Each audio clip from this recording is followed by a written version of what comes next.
Clara, yang dulu dikenal sebagai ratu kosmetik di jagadmaya, kini hanyalah bayangan dari kejayaannya. Cermin antik di hadapannya menyajikan realitas pahit yang setiap hari dia coba sangkal.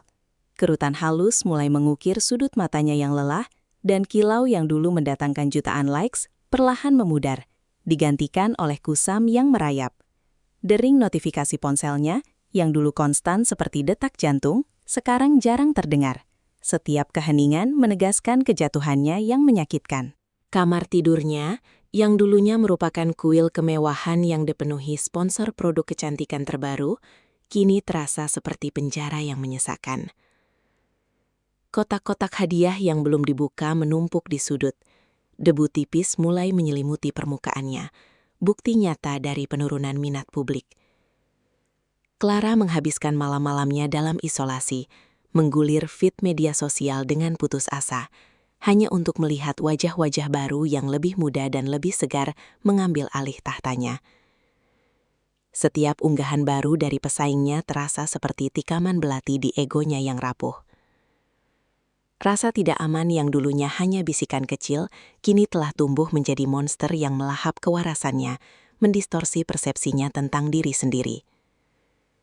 Dia menghabiskan waktu berjam-jam di depan cermin, mengaplikasikan lapisan demi lapisan krim paling mahal yang dia miliki, memijat wajahnya dengan gerakan terukur, berharap keajaiban akan terjadi semalam. Namun, setiap pagi, kekecewaan yang sama menyambutnya. Di bawah cahaya dingin lampu ring light yang dulu merupakan sekutunya, ketidaksempurnaannya tampak diperbesar, setiap pori-pori terasa seperti kegagalan total.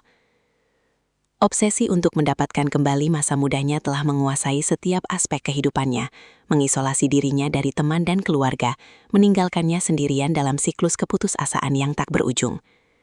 Pikirannya mulai berkelana ke tempat-tempat gelap, mengeksplorasi ide-ide yang dulunya dianggap konyol atau bahkan mengerikan, semua demi satu: kesempatan untuk menghentikan waktu. Popularitas adalah candu baginya, dan tanpanya dia merasa tidak memiliki identitas. Keinginannya bukan lagi sekadar menjadi cantik, tetapi untuk menjadi abadi dalam tatapan pemujanya, untuk mematahkan hukum alam yang kejam. Kamar Clara yang dulu terang benderang, kini berubah menjadi laboratorium obsesi yang suram, di mana cahaya lampu ring light hanya menyala redup, menciptakan bayangan panjang yang menari di dinding wallpaper mahalnya yang mulai mengelupas di beberapa sudut. Dia tidak lagi memedulikan kontrak brand atau jadwal unggah rutin, karena pikirannya telah sepenuhnya terjajah oleh pantulan wajahnya sendiri yang dia anggap sebagai sebuah kegagalan estetika yang harus segera diperbaiki sebelum dunia benar-benar melupakannya. Jemarinya yang gemetar terus menggulir layar ponsel hingga larut malam, mencari metode kecantikan ekstrim yang tidak pernah berani disentuh oleh klinik estetika legal manapun. Sementara tumpukan majalah model lama berserakan di lantai, menampilkan senyumnya yang dulu sempurna, seolah mengejek kondisinya saat ini yang mengenaskan. Setiap kali dia melihat influencer baru yang lebih muda muncul di kolom eksplorasi, rasa sakit yang tajam seperti sayatan silet menusuk dadanya, memicu kemarahan yang tertahan dan keinginan untuk menghancurkan apapun yang ada di dekatnya, termasuk botol-botol serum seharga jutaan rupiah yang kini dia anggap sebagai sampah tidak berguna. Clara mulai menarik diri sepenuhnya dari kehidupan sosial, bahkan menolak panggilan telepon dari manajer dan ibunya sendiri, hanya agar dia bisa konsentrasi pada rencana besarnya untuk merebut kembali tahta kecantikannya yang hilang, meskipun itu berarti harus menempuh jalan yang gelap. Di tengah kesunyian malam yang mencekam, dia seringkali berbicara sendiri pada cermin, meyakinkan dirinya bahwa pengorbanan apapun akan sepadan dengan hasil yang akan dia dapatkan nanti. Karena baginya, menjadi tidak relevan adalah kematian yang lebih menakutkan daripada kehilangan nurani. Dia mulai memetakan setiap kerutan kecil di wajahnya dengan spidol merah permanen, mengubah wajah cantiknya menjadi peta anatomi yang menyeramkan, yang hanya dipahami oleh dirinya sendiri. Sementara, bau parfum mahal di kamarnya perlahan mulai bercampur dengan bau apak dari ruangan yang tidak pernah mendapat sirkulasi udara segar. Ketakutannya telah bermutasi menjadi tekad yang dingin dan mematikan, yang menuntunnya pada satu kesimpulan mutlak, bahwa hanya ada satu cara untuk mendapatkan kembali cahaya mudanya yang telah padam. Di tengah tumpukan surat penggemar yang sudah berbulan-bulan tidak disentuh dan tagihan yang menumpuk, Clara menemukan sebuah amplop hitam legam tanpa prangko atau nama pengirim yang hanya tertulis namanya dengan tinta emas yang tampak berdenyut di bawah cahaya redup kamarnya. Tangannya yang dingin merobek amplop itu dengan kasar dan menemukan selembar perkamen tua yang mengeluarkan aroma samar seperti mawar busuk dan besi berkarat yang langsung memenuhi indera penciumannya dengan sensasi mual yang aneh. Di dalamnya tertulis sebuah instruksi kuno dengan kaligrafi yang sangat rapi, namun terasa jahat, tentang sebuah ritual kecantikan abadi yang tidak melibatkan zat kimia, melainkan esensi kehidupan yang paling murni dari mereka yang belum tersentuh oleh waktu dan penderitaan. Surat itu menjelaskan dengan detail yang mengerikan bahwa kerutan di wajahnya adalah bentuk dari pencurian energi oleh orang-orang di sekitarnya, dan satu-satunya cara untuk membalikan keadaan adalah dengan mengambil kembali apa yang menjadi haknya melalui darah murni dari mereka yang paling cantik. Clara membacanya berulang kali hingga kata-kata itu seolah meresap ke dalam aliran darahnya sendiri dan membakar logika terakhir yang dia miliki, berganti dengan keyakinan buta bahwa surat ini adalah jawaban atas semua doa-doa gelapnya selama ini. Dia melihat sebuah simbol aneh di pojok bawah perkamen yang tampak seperti mata yang menangiskan darah, dan dia merasa seolah simbol itu sedang mengawasinya, memberikan persetujuan bisu atas niat kejinya yang mulai tumbuh. Tidak ada rasa takut lagi yang tersisa dalam dirinya. Hanya ada kegembiraan yang mengerikan, karena dia akhirnya menemukan rahasia yang selama ini disembunyikan oleh dunia darinya. Dan dia bersedia melakukan apapun untuk mewujudkannya. Kamar yang tadinya terasa seperti penjara, kini berubah menjadi ruang perencanaan, di mana Clara mulai menyusun daftar nama-nama rekan sesama influencer yang akan dia jadikan persembahan pertama untuk kecantikannya yang akan segera bangkit kembali dari kematian. Lampu ring light yang biasanya digunakan untuk memberikan cahaya sempurna pada wajahnya, kini ia arahkan ke dinding kamar yang telah berubah menjadi papan pemetaan yang mengerikan, di mana foto-foto influencer muda yang sedang naik daun tertempel dengan paku payung perak. Clara berdiri di tengah ruangan dengan napas yang memburu dan mata yang terbelalak, menatap satu persatu wajah cantik di dinding itu sambil memegang pisau bedah kecil yang ia beli secara ilegal dari pasar gelap internet. Logikanya telah benar-benar runtuh, digantikan oleh obsesi yang dingin dan tajam, yang menuntun jemarinya untuk menarik garis-garis merah menggunakan benang wol dari satu foto ke foto lainnya, menciptakan jaringan labirin yang melambangkan urutan tumbal yang akan ia ambil esensinya. Ia mulai mencatat jadwal harian para korbannya melalui unggahan cerita Instagram mereka, mengetahui dengan tepat kapan mereka sendirian, atau kapan mereka akan merasa haus akan validasi dari senior seperti dirinya. Tidak ada lagi rasa bersalah yang tersisa di hatinya, karena setiap kali ia melihat pantulan dirinya di cermin, ia hanya melihat musuh yang harus dikalahkan dengan cara apapun, meski harus menumpahkan cairan kehidupan dari raga yang tidak berdosa. Ia mulai menyiapkan sebuah ruangan kedap suara di lantai bawah tanah rumah mawahnya, yang selama ini hanya digunakan sebagai gudang penyimpanan barang-barang lama. Kini ruangan itu telah dibersihkan dan disiapkan dengan meja logam dingin serta berbagai peralatan medis, yang tampak asing namun mematikan. Clara membayangkan bagaimana setiap tetes cairan merah itu akan meresap ke dalam pori-porinya, mengembalikan elastisitas kulitnya, dan menghapus setiap jejak penuaan yang selama ini menghantuinya, seperti mimpi buruk yang tak kunjung usai. Kegilaan ini bukan lagi sekadar dorongan impulsif, melainkan sebuah strategi militer yang disusun dengan sangat teliti, di mana ia adalah jenderalnya, dan kecantikan adalah satu-satunya kemenangan yang ia akui di dunia yang fana ini. Ia tersenyum tipis menatap foto seorang gadis muda dengan rambut auburn yang ia pilih sebagai target pertamanya, merasa seolah kemenangan sudah berada di genggamannya. Clara berdiri di depan jendela besar apartemennya sambil memegang ponsel dengan jemari yang kini terlihat sangat tenang, seolah semua kegelisahannya telah menguap digantikan oleh tekad baja yang mematikan. Dia mengetik sebuah pesan singkat, namun penuh sanjungan kepada Maya, seorang influencer muda yang memiliki kulit porselen dan senyum yang selama ini Clara benci, karena mengingatkannya pada masa mudanya sendiri. Pesan itu berisi undangan eksklusif untuk makan malam pribadi dan kolaborasi konten di rumah mewahnya, sebuah tawaran yang mustahil ditolak oleh pemula seperti Maya yang sedang haus akan pengakuan dari para senior di industri kecantikan. Sambil menunggu balasan, Clara mulai mempersiapkan ruang makan dengan pencahayaan lilin yang temaram untuk menyembunyikan getaran di wajahnya dan aroma mawar yang kuat untuk menutupi bau logam yang mulai samar-samar ia bayangkan akan memenuhi ruangan itu. Ketika notifikasi balasan muncul dengan nada ceria dari Maya yang menyatakan kesediaannya, Clara tersenyum tipis, sebuah senyum yang tidak mencapai matanya, melainkan hanya melengkung dingin di bibirnya yang pucat. Dia mulai membayangkan setiap inci kulit Maya yang akan menjadi sumber kehidupan barunya, dan bagaimana setiap tetes darah yang mengalir di pembuluh darah gadis itu akan segera berpindah ke dalam botol-botol kristal di laboratorium bawah tanahnya. Tidak ada sedikit pun rasa kasihan saat dia menata piring-piring porselen terbaiknya, karena baginya, Maya hanyalah sebuah bahan baku berkualitas tinggi yang dikirimkan semesta untuk memulihkan kejayaannya yang memudar.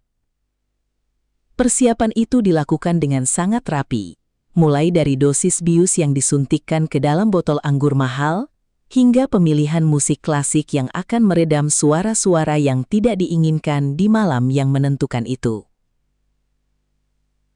Clara merasa seolah dia sedang menyusun sebuah karya seni besar, di mana kematian adalah kanvasnya, dan kecantikan adalah cat yang akan dia gunakan untuk melukis kembali masa depannya yang sempat buram.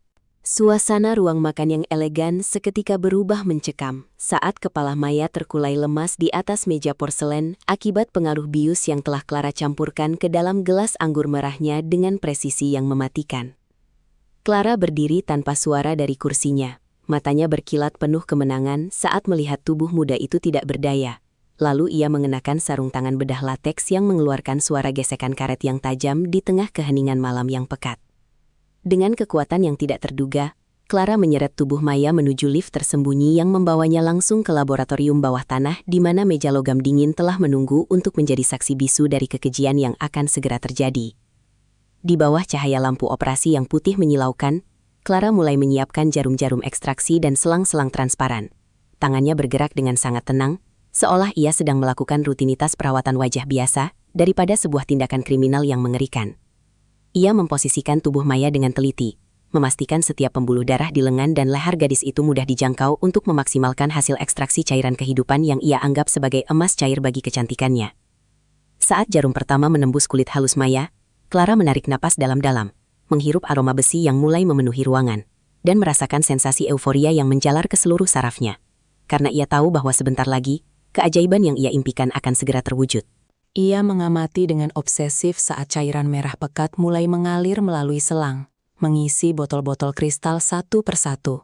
Sementara wajah Maya perlahan-lahan kehilangan warnanya, menjadi pucat pasi seperti lilin. Tidak ada sedikit pun keraguan atau rasa penyesalan yang tersisa di dalam benak Clara. Baginya, pengorbanan nyawa Maya hanyalah harga kecil yang harus dibayar, demi kembalinya takhta sang ratu kecantikan di dunia maya, yang haus akan kesempurnaan fisik. Ia bergumam pelan memuji kualitas esensi kehidupan Maya yang menurutnya sangat murni, sambil terus memantau detak jantung korbannya yang semakin melemah, melalui monitor medis curian yang berkedip suram di sudut ruangan yang gelap. Cahaya pagi yang masuk melalui celah gorden kamarnya terasa berbeda hari ini. Bukan lagi sebagai ancaman, melainkan sebagai saksi atas kebangkitan kembali sang ratu yang telah lama mati. Clara berdiri di depan cermin besar dengan jantung yang berdegup kencang saat ia perlahan menghapus sisa-sisa ritual malam tadi dari wajahnya. Hanya untuk menemukan pemandangan yang membuatnya hampir berteriak karena gembira. Kulitnya yang kemarin tampak kusam dan dipenuhi garis-garis halus, kini berubah menjadi sangat kencang, bercahaya, dan sehalus porselen. Persis seperti kulit Maya yang kini telah ia buang esensinya ke dalam botol-botol di bawah tanah. Setiap pori-porinya tampak mengecil sempurna, dan rona merah alami kembali menghiasi pipinya tanpa bantuan kosmetik apapun, menciptakan aura kecantikan yang begitu intens hingga hampir terasa tidak alami bagi mata manusia biasa. Dengan tangan gemetar, ia mengambil ponselnya dan mengaktifkan kamera depan tanpa filter sama sekali, lalu melakukan siaran langsung pertama kalinya setelah berbulan-bulan menghilang dari peradaban digital. Dalam hitungan detik, ribuan pengikut yang dulu melupakannya mulai membanjiri kolom komentar dengan nada tidak percaya dan pujian yang meluap-luap tentang bagaimana ia bisa terlihat 10 tahun lebih muda dalam waktu singkat. Angka penonton terus melonjak, menembus jutaan pemirsa dalam waktu kurang dari 10 menit.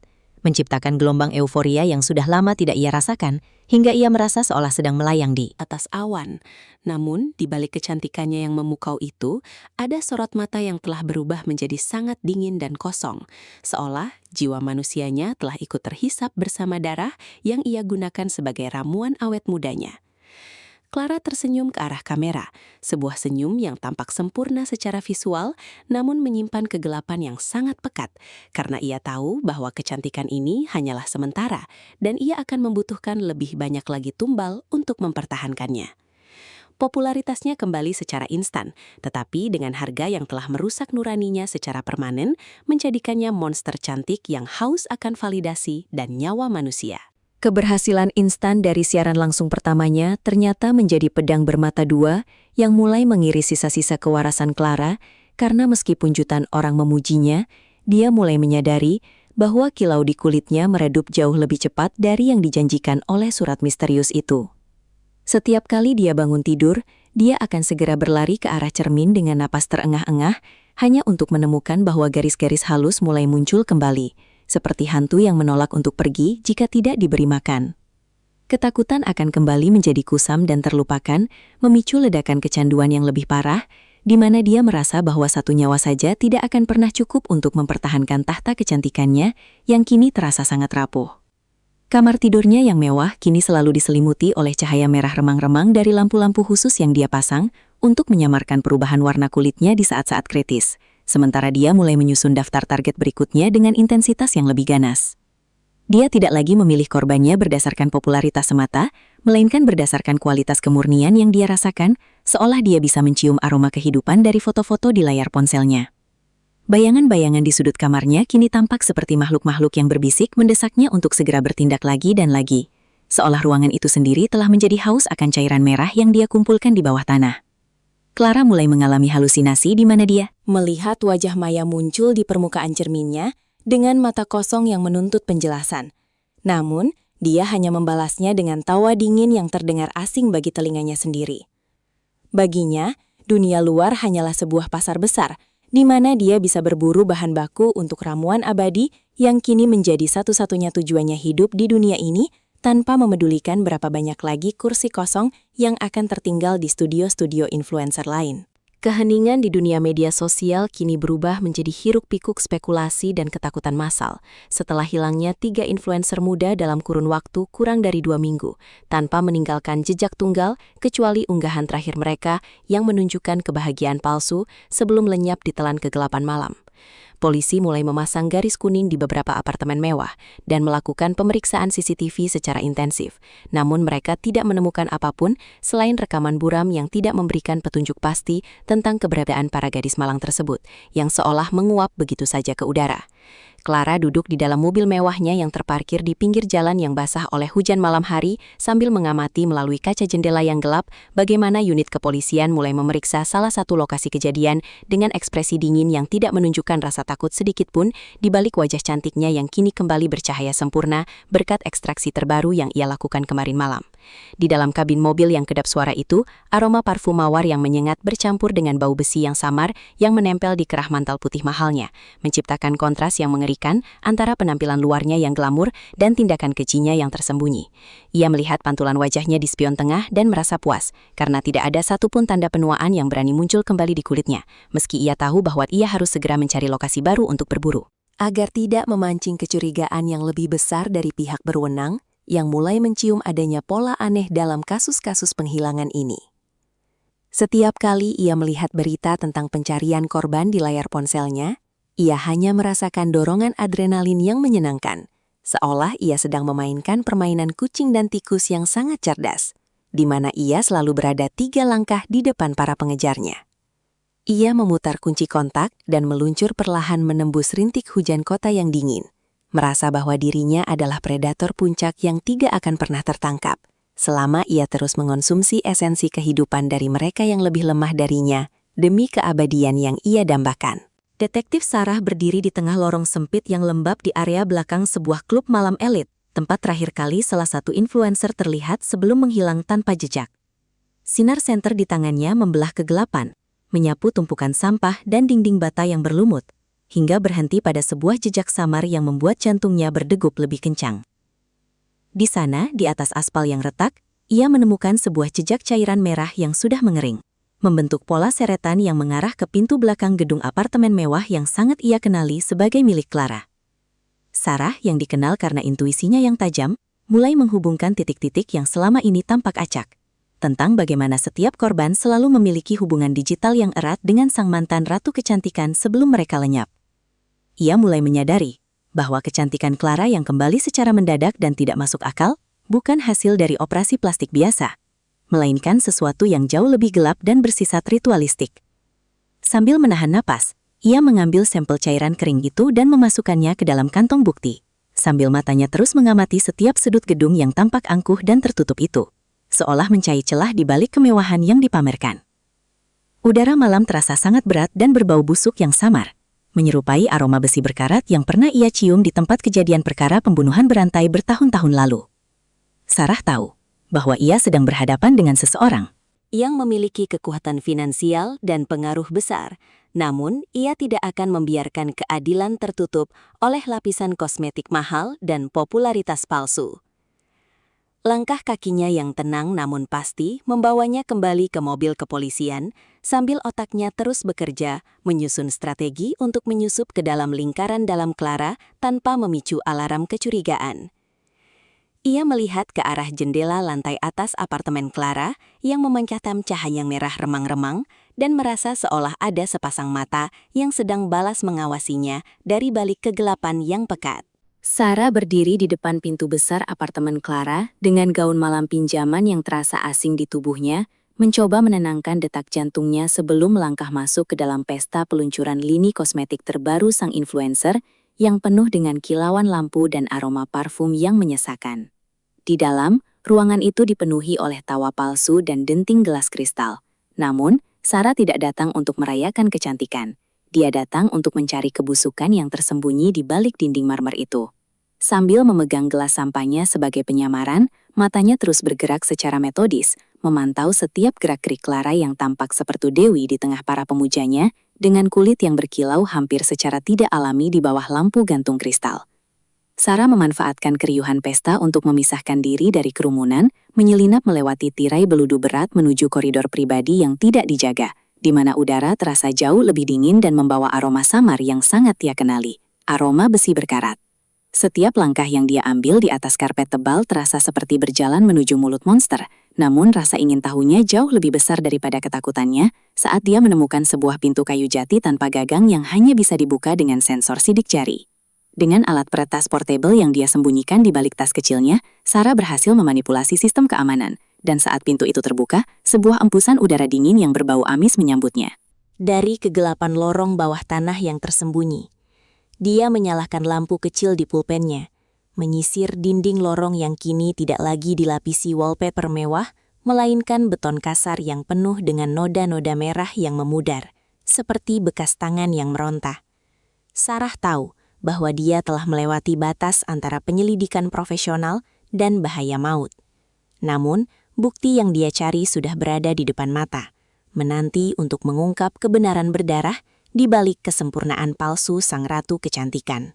Sarah melangkah lebih dalam ke dalam ruangan yang kini terungkap sebagai laboratorium medis pribadi yang sangat canggih namun mengerikan, di mana deretan rak kaca memenuhi dinding dengan botol-botol kristal berisi cairan merah pekat yang tersusun rapi berdasarkan urutan tanggal dan nama korbannya. Cahaya dari lampu indikator mesin pendingin memberikan rona biru pucat yang dingin pada ruangan itu, memperlihatkan tumpukan foto para influencer yang hilang, di mana setiap foto ditandai dengan tanggal ekstraksi dan sisa volume darah yang diambil dari raga mereka yang kini entah berada di mana. Di tengah ruangan, sebuah meja operasi logam berdiri, dengan noda-noda baru yang belum sempat dibersihkan sepenuhnya, memancarkan bau besi yang begitu kuat, hingga membuat Sarah harus menutup hidungnya agar tidak muntah karena ngeri melihat kenyataan di hadapannya. Ia menemukan sebuah jurnal kulit hitam milik Clara yang terbuka di atas meja, memperlihatkan catatan tangan yang obsesif tentang bagaimana setiap tetes darah memberikan efek yang berbeda pada elastisitas kulit dan rona wajahnya, seolah nyawa manusia hanyalah sekadar variabel dalam eksperimen kecantikan yang gila. Salah satu botol kristal menarik perhatiannya, karena di dalamnya terdapat sehelai rambut auburn yang sangat ia kenali sebagai milik Maya, korban pertama yang memicu seluruh penyelidikan ini, membuktikan bahwa Clara tidak hanya mengambil darah mereka, tetapi juga menyimpan bagian dari tubuh mereka sebagai kenang-kenangan atas kemenangannya. Sarah merasa darahnya membeku saat menyadari bahwa Clara bukan hanya seorang pembunuh berantai biasa, melainkan seorang predator yang memanen kehidupan untuk menunda penuaan dirinya sendiri dengan cara yang paling biadab yang pernah ada dalam sejarah kriminalitas modern. Ia segera mengeluarkan ponselnya untuk mendokumentasikan setiap inci ruangan itu sebagai bukti tak terbantahkan. Namun sebuah suara decitan pintu di ujung lorang memberitahunya bahwa sang ratu kecantikan telah menyadari keberadaan penyusup di kuil berdarahnya. Langkah kaki yang anggun namun penuh ancaman bergema di lorong beton saat Clara muncul dari balik bayangan dengan gaun pesta yang berkilauan. Namun wajahnya telah berubah menjadi topeng amarah yang mengerikan karena rahasia terdalamnya telah disentuh oleh orang asing. Sarah tidak memiliki waktu untuk berpikir lagi. Ia segera berlari menuju tangga darurat dengan jantung yang berdegup kencang. Sementara suara teriakan Clara yang memerintahkan sistem keamanan untuk mengunci seluruh gedung terdengar melalui pengeras suara, menciptakan suasana mencekam di tengah kemewahan apartemen itu. Kejar-kejaran mematikan itu berlanjut hingga ke atap gedung, melewati lorong-lorong sempit dan tangga besi yang berderit di bawah tekanan langkah kaki mereka yang terburu-buru, sementara hujan badai mulai mengguyur kota, memberikan efek dramatis pada pengejaran yang menentukan nyawa ini. Clara yang telah kehilangan seluruh akal sehatnya akibat kecanduan esensi kehidupan, bergerak dengan kecepatan yang tidak wajar, seolah kekuatan para korbannya kini mengalir di dalam nadinya, memberikannya energi gelap untuk memburu Sarah tanpa lelah di tengah terpaan angin kencang. Di atas atap yang licin dan terbuka, Sarah mencoba mencari perlindungan di balik tangki air raksasa. Namun kilatan petir yang menyambar di langit malam memperlihatkan siluet Clara yang berdiri tegak dengan sebilah pisau bedah yang berkilau tajam di tangannya, siap untuk mengakhiri penyelidikan ini selamanya. Udara di ketinggian itu terasa sangat tipis dan dingin bercampur dengan aroma air hujan yang menusuk. Sementara cahaya lampu kota di bawah mereka tampak seperti jutaan mata yang menyaksikan drama berdarah ini tanpa bisa membantu. Sarah menyadari bahwa tidak ada jalan keluar lagi selain menghadapi sang monster cantik itu secara langsung di tepi jurang beton ini, di mana satu kesalahan kecil akan mengirim salah satu dari mereka jatuh menuju kematian yang pasti di atas aspal yang keras. Dengan napas yang tersengal-sengal, Sarah mencabut senjata apinya. Namun tangannya yang basah oleh hujan membuat pegangannya terasa tidak stabil, menciptakan ketegangan yang luar biasa di antara dua wanita yang kini berdiri berhadapan di puncak dunia yang mulai runtuh ini. Angin kencang menderu di sela-sela gedung pencakar langit, menciptakan suara siulan maut saat Clara menerjang maju dengan kecepatan yang didorong oleh kegilaan murni dan esensi kehidupan yang dicurinya. Sarah mencoba menghindar, namun lantai atap yang licin karena hujan badai membuatnya kehilangan keseimbangan, sehingga mereka berdua terjatuh dan bergulat di atas beton dingin yang basah. Clara mencengkram leher Sarah dengan kekuatan yang tidak masuk akal, sementara tangan lainnya mencoba menghujamkan pisau bedah ke arah wajah sang detektif dengan kemarahan yang meluap halus.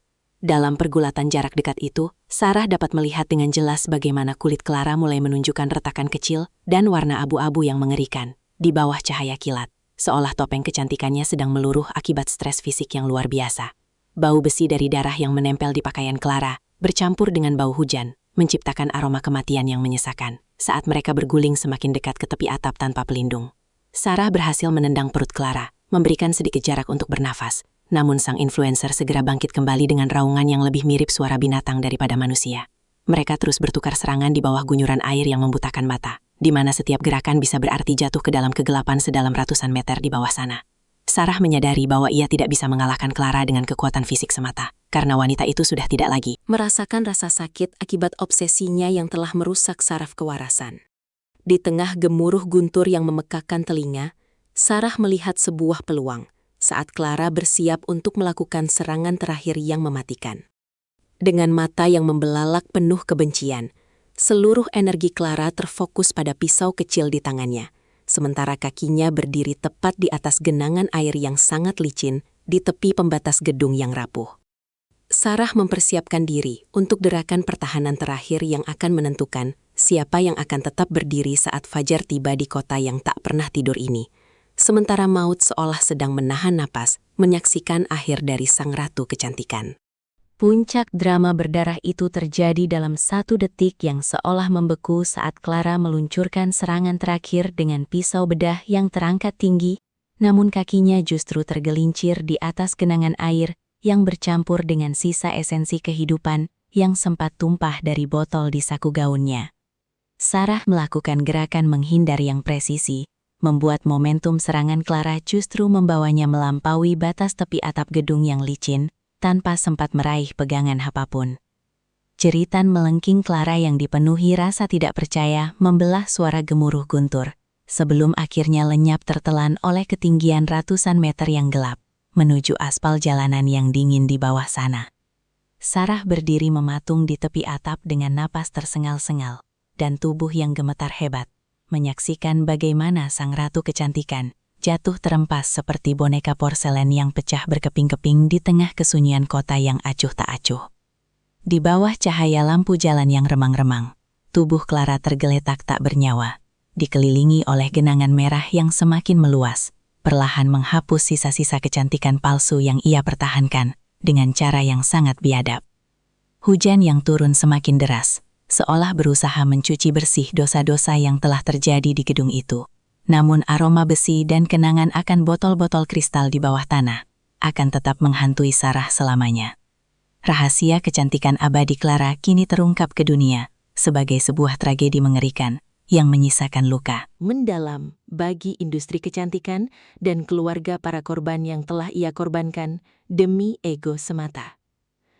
Polisi segera memenuhi lokasi kejadian dengan lampu biru merah yang berkedip memecah kegelapan malam. Sementara Sarah menatap ke bawah, menyadari bahwa pada akhirnya kecantikan sejati tidak akan pernah lahir dari kematian, melainkan dari nurani yang tetap hidup. Clara kini hanyalah sebuah catatan kriminal yang kelam, membuktikan bahwa obsesi yang tidak terkendali akan selalu berakhir dengan kehancuran yang sangat sunyi dan tragis di tengah gemerlapnya dunia yang penuh dengan kepalsuan.